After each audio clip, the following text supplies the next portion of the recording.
Amén. Vamos a abrir, hermanos, la palabra del Señor en el libro de Apocalipsis y vamos a buscar el capítulo número 15 para los hermanos del Distrito 5 que ahora, a partir de este día, están asistiendo los martes. Quiero contarles que los martes estamos estudiando el libro de Apocalipsis. Y en esta ocasión corresponde el capítulo número 15, que es donde vamos a leer, y así sucesivamente vamos a ir versículo a versículo hasta terminar el estudio de este libro.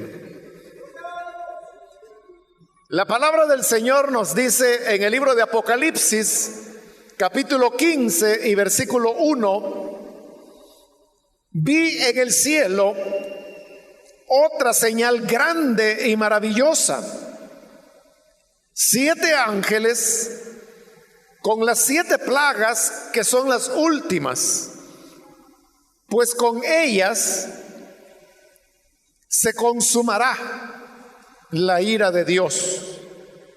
Vi también un mar como de vidrio mezclado con fuego. De pie a la orilla del mar estaban los que habían vencido a la bestia, a su imagen y el número de su nombre. Tenían las arpas que Dios les había dado y cantaban el himno de Moisés, siervo de Dios, y el himno del Cordero. Grandes y maravillosas son tus obras, Señor Dios Todopoderoso. Justos y verdaderos son tus caminos, Rey de las naciones. ¿Quién no te temerá, oh Señor? ¿Quién no glorificará tu nombre? Solo tú eres santo. Todas las naciones vendrán y te adorarán, porque han salido a la luz las obras de tu justicia. Después de esto miré, y en el cielo se abrió el templo, el tabernáculo del testimonio. Del templo salieron los 7 ángeles que llevaban las 7 plagas. Estaban vestidos de lino limpio y resplandeciente, y ceñidos con bandas de oro a la altura del pecho. Uno de los 4 seres vivientes dio a cada uno de los 7 ángeles una copa de oro llena del furor de Dios, quien vive por los siglos de los siglos. El templo se llenó del humo que procedía de la gloria y del poder de Dios, y nadie podía entrar allí hasta que se terminaran las 7 plagas de los 7 ángeles. Amén. Solamente eso leemos. Pueden tomar sus asientos, por favor, hermanos. Hermanos, al leer este capítulo 15, encontramos lo que es la introducción a las 7 copas. Significa entonces que aquí estamos cerrando ese largo paréntesis que comenzó en el capítulo 12 y que finalmente hoy está llegando a su conclusión para dar paso a la siguiente serie de 7. Ya hemos visto que el libro de Apocalipsis es una historia que se repite en 3 oportunidades, son 3 ciclos. Y cada ciclo tiene una serie de 7. El primer ciclo son los 7 sellos. El segundo ciclo fueron las 7 trompetas. Y ahora vamos con el tercer ciclo de 7, que son las 7 copas. Algunos también han añadido un cuarto ciclo, que es el que está formado por las 7 iglesias que se mencionan en los capítulos 2 y 3 y que vimos ya hace un buen rato. Pero hay una diferencia. Y es que ese ciclo de 7 iglesias se trata de 7 cartas pastorales que son dirigidas a esas iglesias. En cambio, cuando ya hablamos de sellos, de copas, de sellos, de trompetas y de copas, estamos hablando ya de lo que son los hechos históricos a través de los cuales la justicia del Señor será vindicada, exaltando a los fieles a Él y humillando a aquellos que son rebeldes. Vimos cómo el 7º sello lo que hizo fue abrir el segundo ciclo de 7, que son las 7 trompetas. Y la 7ª trompeta es la que hoy estamos viendo que está abriendo el momento para las 7 copas.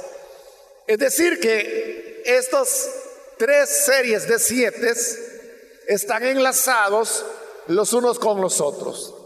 Ahora, como ya lo habíamos dicho en una ocasión anterior, no es, hermanos, que primero son los 7 sellos y a ellos le siguen las 7 trompetas y a estas le siguen las 7 copas, como que si fuera una línea cronológica que va desde el primer sello hasta la 7ª copa.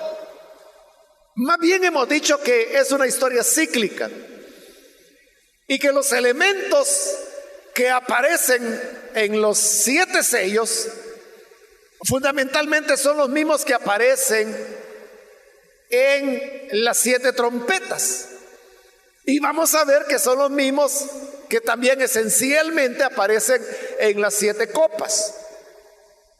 Es decir, no es que lo voy a decir así, no es que se trate de 21 juicios de Dios, sino que se trata de 7 elementos que se repiten 3 veces.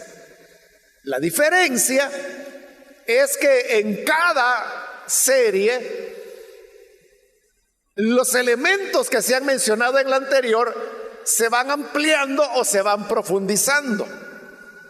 Podríamos decir entonces que las 7 trompetas es la ampliación o profundización de los 7 sellos.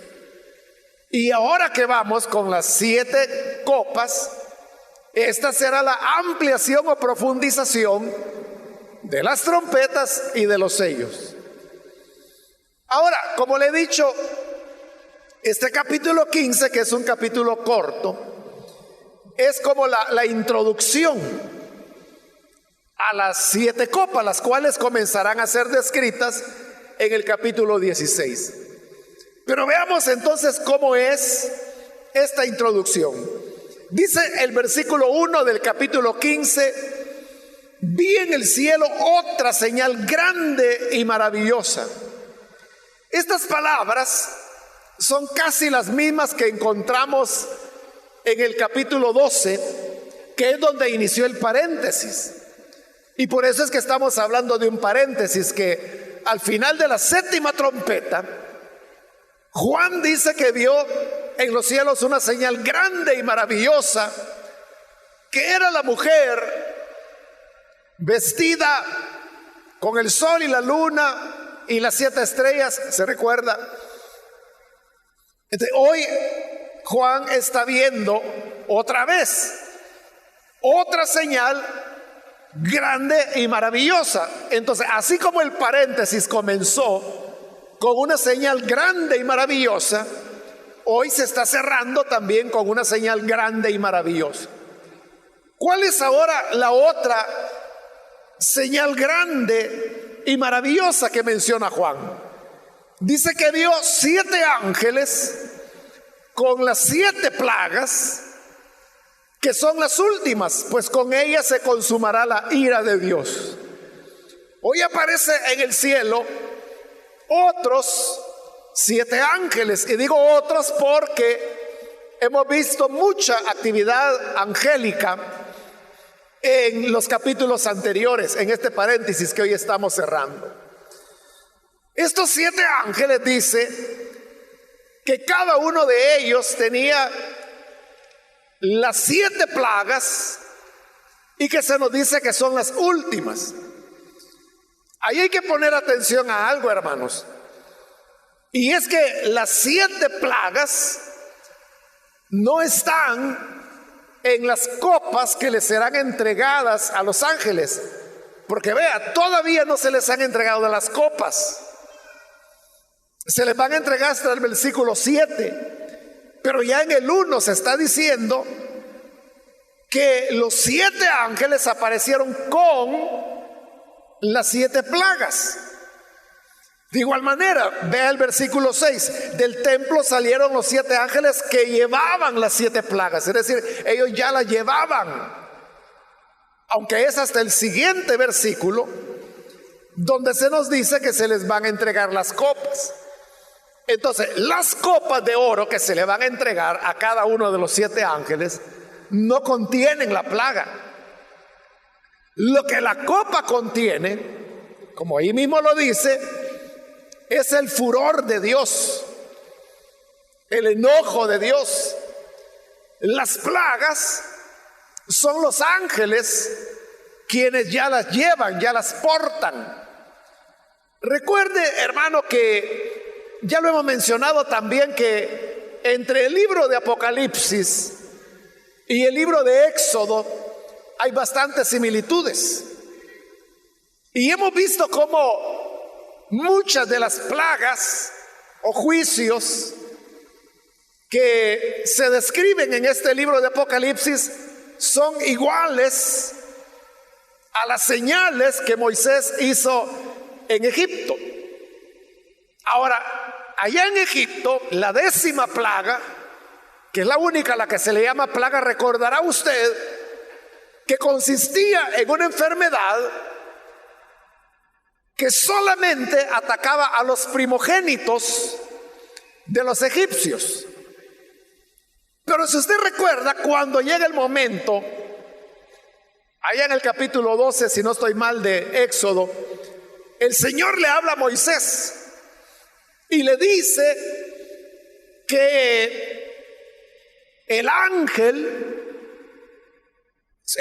del Señor va a atravesar esa noche la tierra de Egipto, y por eso le dio instrucción que debían sacrificar al cordero pascual y colocar la sangre alrededor de la puerta donde vivía un israelita. Y Dios le dijo: cuando el ángel pase por allí, pasará de largo, no les hará ningún daño, porque la sangre será por señal que ahí el ángel no tiene que tocar. Pero entonces vea, ¿qué importaba la peste, la plaga que mataba a los primogénitos? Era un ángel. El ángel era el portador de la plaga. Esto no significa, hermanos, que estos eran ángeles malos. No lo eran, porque ya vamos a ver que ellos salen del templo del Señor, son enviados por Dios. Y tampoco significa que todos los ángeles arrastren plagas. Lo que ocurre es que, como lo dice el libro de Hebreos, los ángeles son espíritus ministradores, o sea, están al servicio de Dios. Y en este caso Dios les ha encomendado que lleven plagas. Entonces son los ángeles los portadores de la plaga. A la plaga que ellos ya llevan se les van a entregar las copas de oro que contienen el furor de Dios. Ahora dice que estas 7 plagas, estoy en el versículo 1 todavía, son las últimas. ¿Qué quiere decir ahí el libro de Apocalipsis cuando dice que estas 7 plagas son las últimas? ¿Quiere decir que después de esas no hay otras? No puede ser ese el significado, porque ya vamos a ver que después que han sido derramadas las 7 copas del furor de Dios, todavía siguen más juicios. Viene el juicio de la gran ramera, viene el juicio de la Babilonia comercial, viene el juicio de la Babilonia religiosa, falta todavía la batalla del Armagedón, falta todavía el juicio final. Entonces, cuando dice que son las últimas plagas, no significa que después de estas ya no habrán más. El mismo versículo nos explica el sentido, porque dice: con ellas se consumará la ira de Dios. Es decir, el juicio de Dios llega a completarse con esas plagas. Ahora, vuelvo a insistir, y por eso es que comencé de esa manera. El libro de Apocalipsis es un libro cíclico que está dando vueltas alrededor de 7 elementos. Entonces, no es un libro, hermano, que uno deba tomarlo cronológicamente y decir, bueno, aquí comienza en el capítulo 1 y vamos avanzando hasta terminar en el capítulo 2, como que si fuera una línea de una historia. No, no es así. Sino que es un libro que a través de esos círculos está relatando de principio a fin y de principio a fin y de principio a fin una y otra vez. Entonces, la idea cuando aquí se dice que estas plagas son las últimas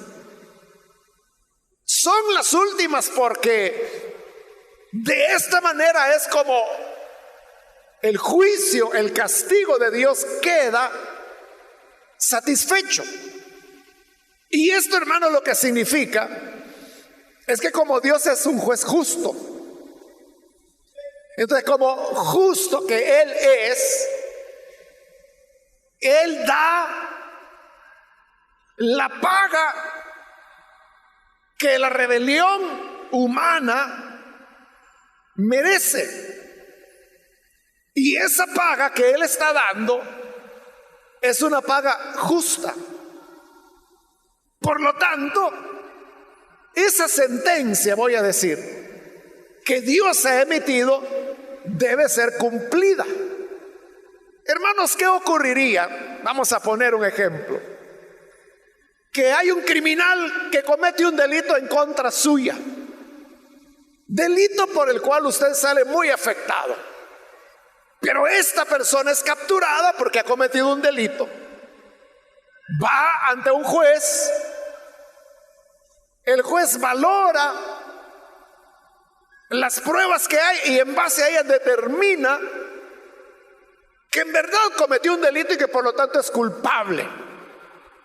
Y vamos a suponer que le coloca una pena de 15 años en prisión. Usted, que es la persona afectada, usted dice, bueno, se hizo justicia, porque al menos este va a estar ahí guardado 15 años, no va a andar haciendo daño a otras personas.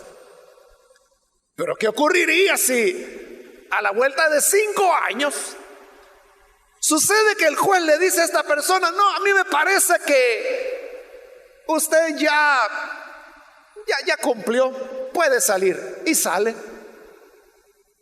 Es decir, que de la pena que le impusieron, solo una tercera parte cumplió. ¿Cómo se sentiría usted? Usted que es el afectado. Usted diría, bueno, pero eso no es correcto. Es un peligro que este hombre lo hayan dejado en libertad.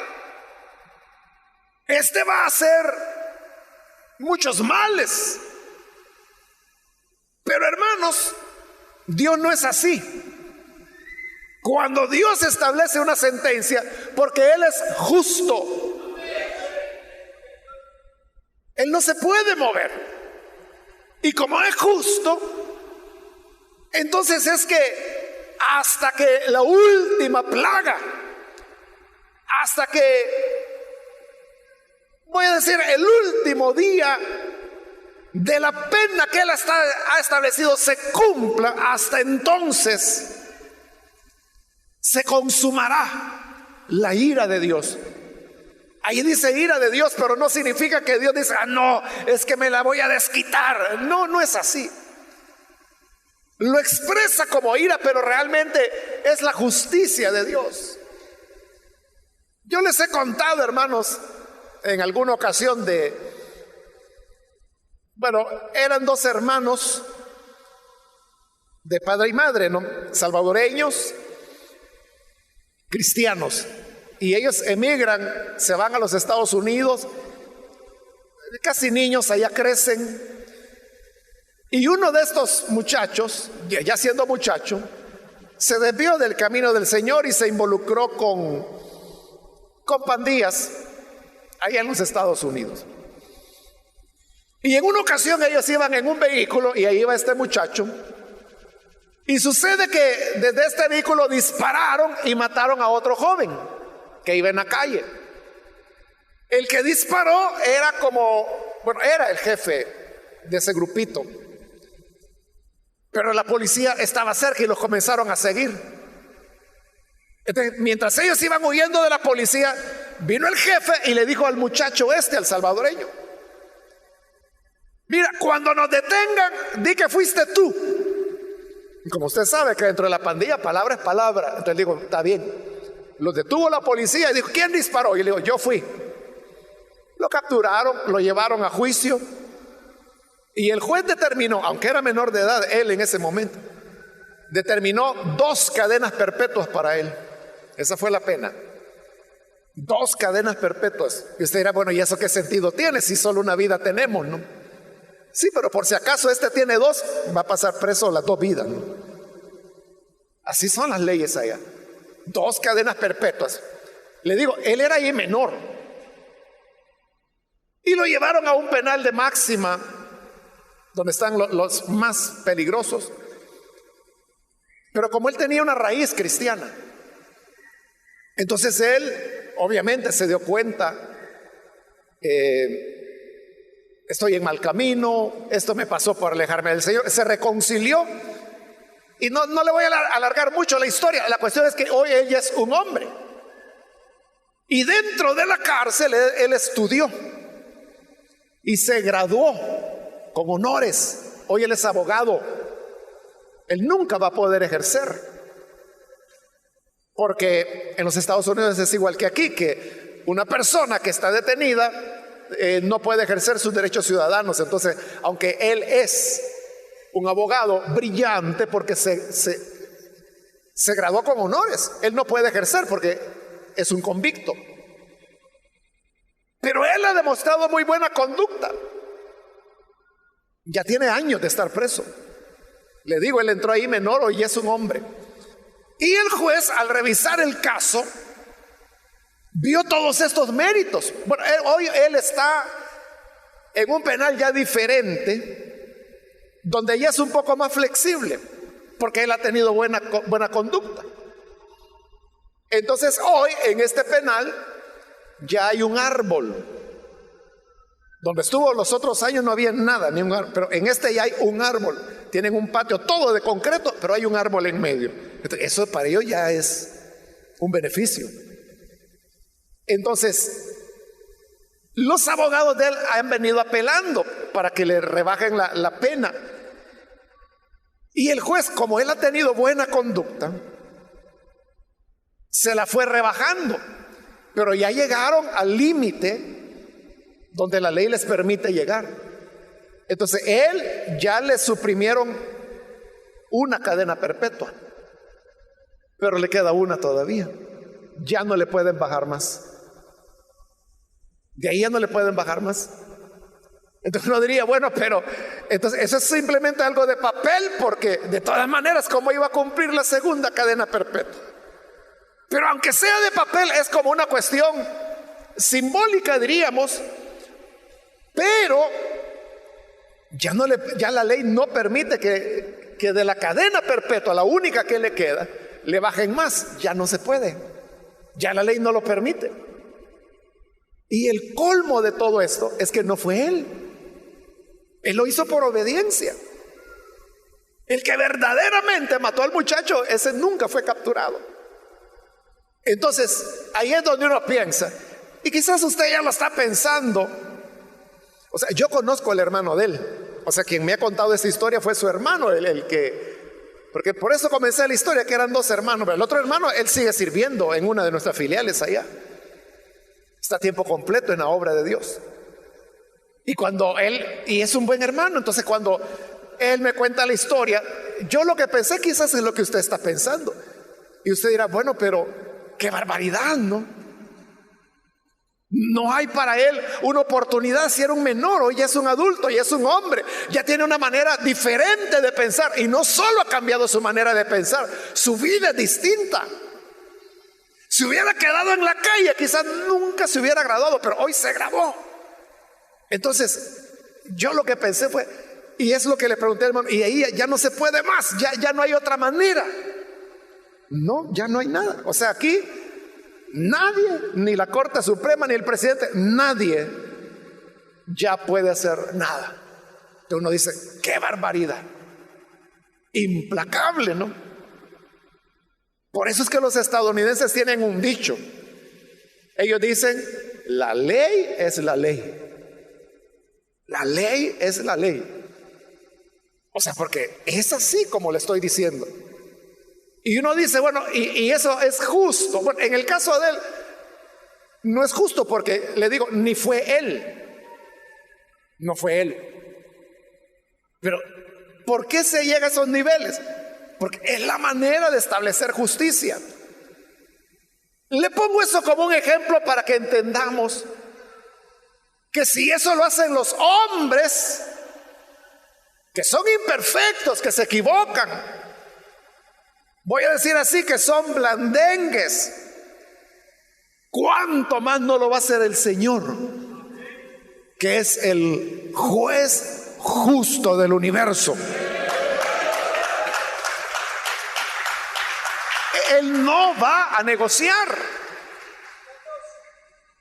Él no va a quedar satisfecho hasta que la última de las expresiones de su ira sea cumplida.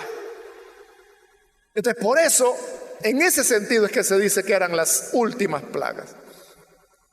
Versículo 2: vi también un mar como de vidrio mezclado con fuego. Esa descripción, hermanos, es una combinación de las visiones que tuvo Ezequiel cuando vio el trono del Señor, y de Daniel cuando también vio al Señor sentado en su trono. Entonces, el mar como de vidrio es lo que Ezequiel menciona que era como un enlosado de cristal en el cual se apoyaba el trono del Señor. Y Daniel es el que habla que del trono del Señor salían ríos de fuego. Entonces, por eso las dos visiones se combinan acá. Y dice que vi un mar de vidrio mezclado con fuego. Es decir, lo que Juan está viendo es, hermanos, el fundamento o la base en la cual se apoya el trono de Dios. Y luego dice, de pie a la orilla del mar, de este mar de cristal, estaban los que habían vencido a la bestia, a su imagen y el número de su nombre. Entonces, los que habían sido victoriosos, dice que estaban a la orilla del mar. La Reina Valera dice que estaban sobre el mar. En el griego, hermanos, la expresión se puede traducir de cualquiera de las dos maneras. O sea, gramaticalmente las dos son correctas. Traducirla sobre o traducirla al lado. Ahí queda discreción del traductor. A Casiodoro de Reina le pareció que lo correcto era sobre el mar. Al equipo que tradujo la NBI le parece que lo correcto sería a la orilla del mar. Pero el hecho, ya sea en uno u otro caso, no es trascendente.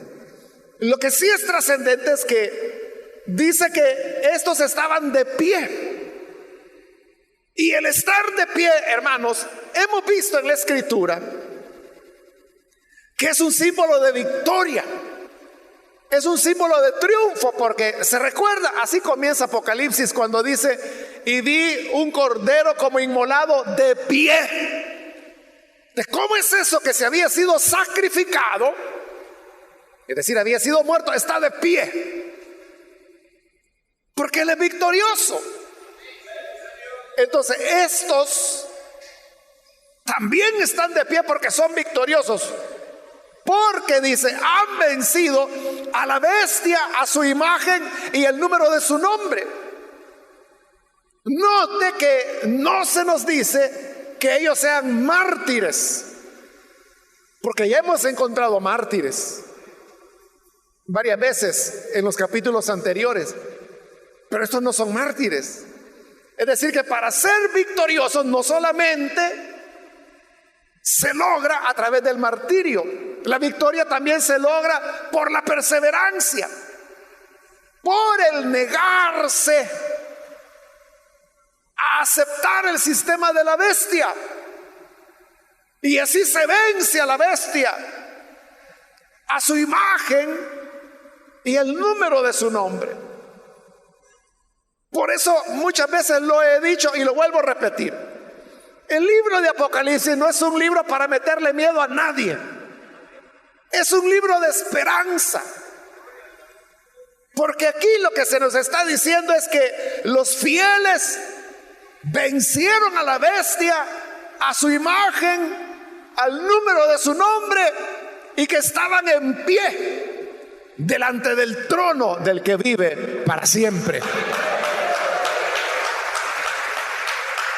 Entonces vean, la gente dice: es que a mí me da miedo leer el Apocalipsis. Cuando leo de la bestia, eso miedo me da, ya no puedo dormir en la noche. Bien, usted lee acerca de la bestia, pero ¿por qué no lee Apocalipsis 15:2, donde dice que vencieron a la bestia? Y los que le vencieron son los que fueron fieles al Señor. Por eso es que este es un capítulo de triunfo, porque habla de la victoria del pueblo del Señor. Y como es un triunfo, dice la parte final del versículo 2, tenían las arpas que Dios les había dado. Dios les había dado arpas para que cantaran. Note que en toda la descripción que se nos ha hecho del dragón, de la bestia, del falso profeta, en todo eso no ha habido música. Pero siempre que en Apocalipsis se nos habla de Dios, siempre hay música.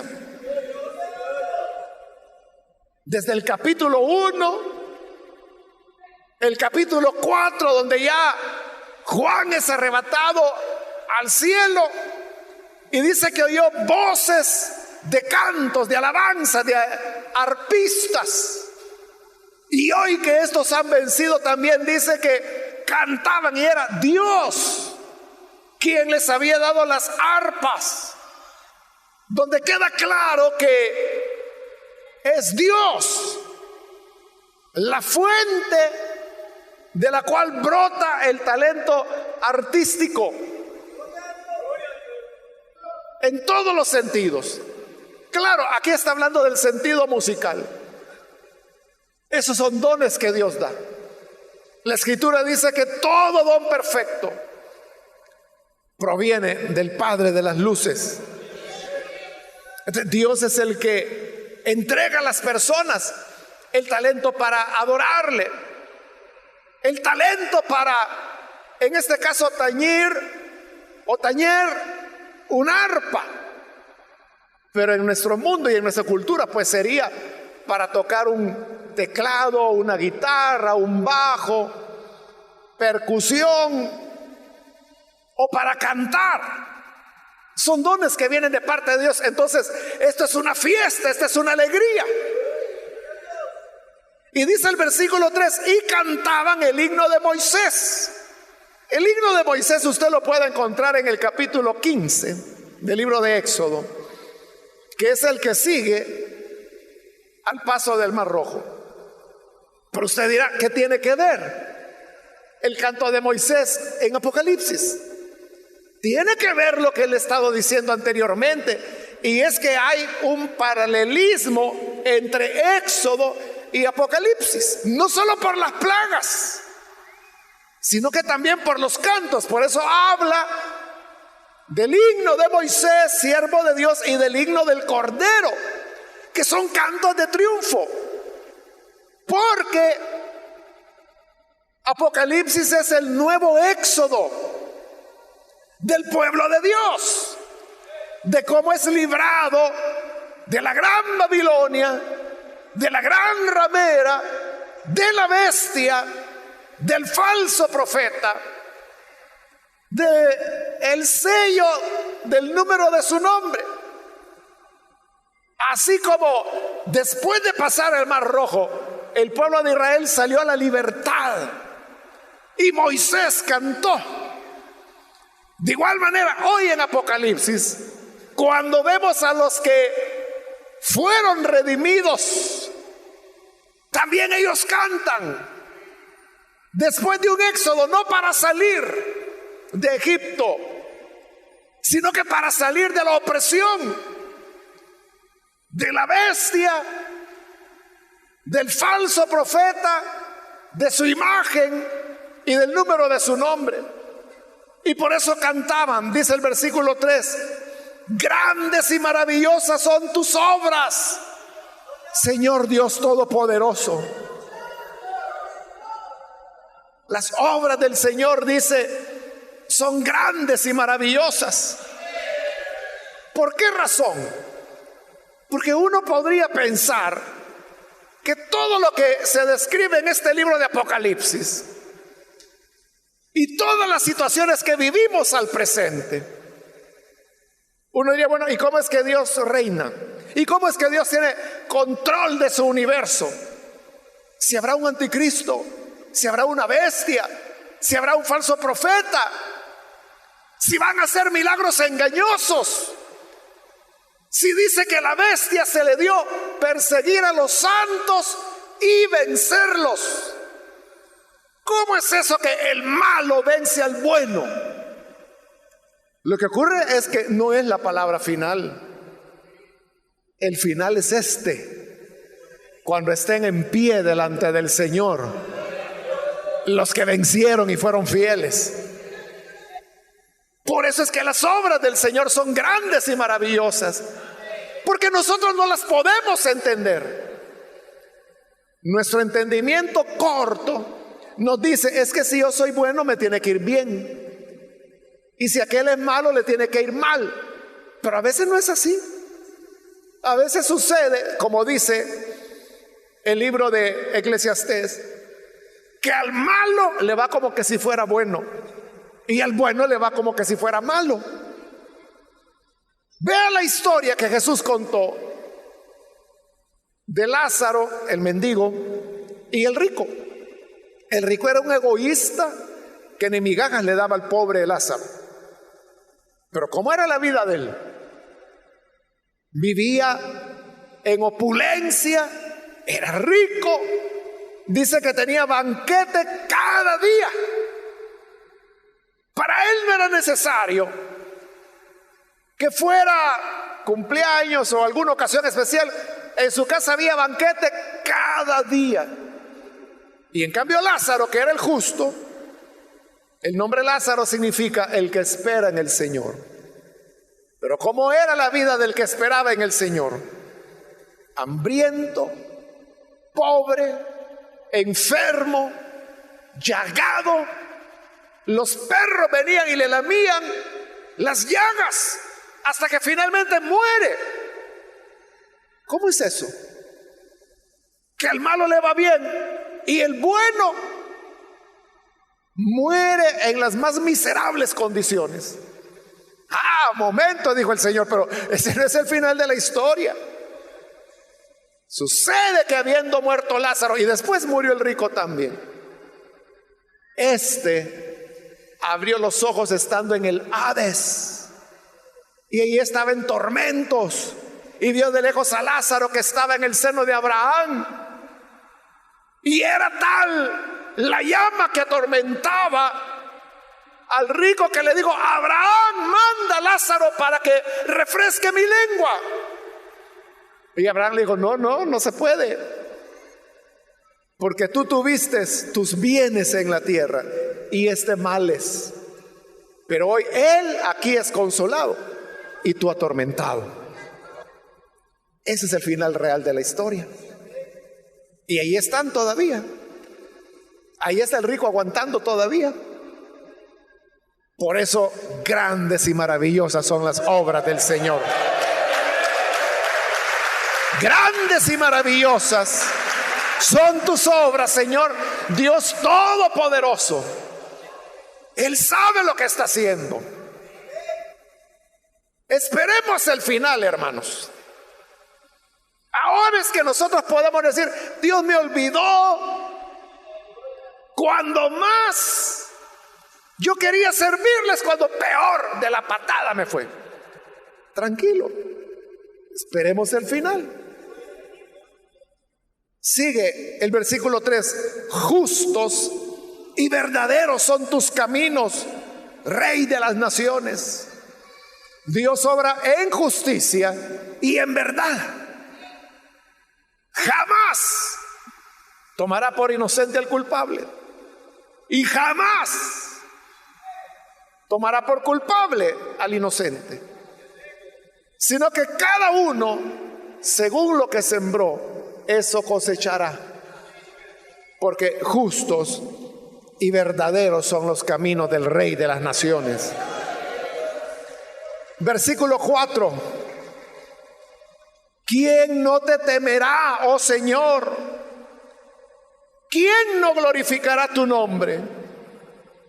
¿Quién no temerá al Señor?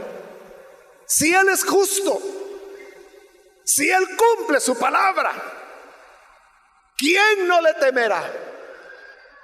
¿Quién no lo glorificará? Solo tú eres santo.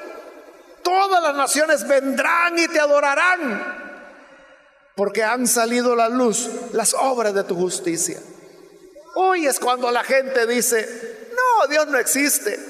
Si Dios existiera, ¿cómo va a permitir que haya niños que sufren, niños que son abusados? Si Dios existiera, ¿cómo va a permitir que haya guerras? Pero viene el tiempo, como dice aquí, cuando saldrá su luz y sus obras de justicia. Es que no es el final, esto todavía no ha terminado. Vamos todavía a la mitad de la historia y usted ya quiere que las cosas estén arregladas. Tranquilo, ya saldrá la luz del Señor, ya se mostrarán sus obras de justicia, y cuando eso ocurra, todas las naciones vendrán y le adoraremos. Ahí termina el canto del Cordero. Versículo 5: después de esto miré, y en el cielo se abrió el templo, el tabernáculo del testimonio. Bueno, usted sabe, el templo es la morada de Dios.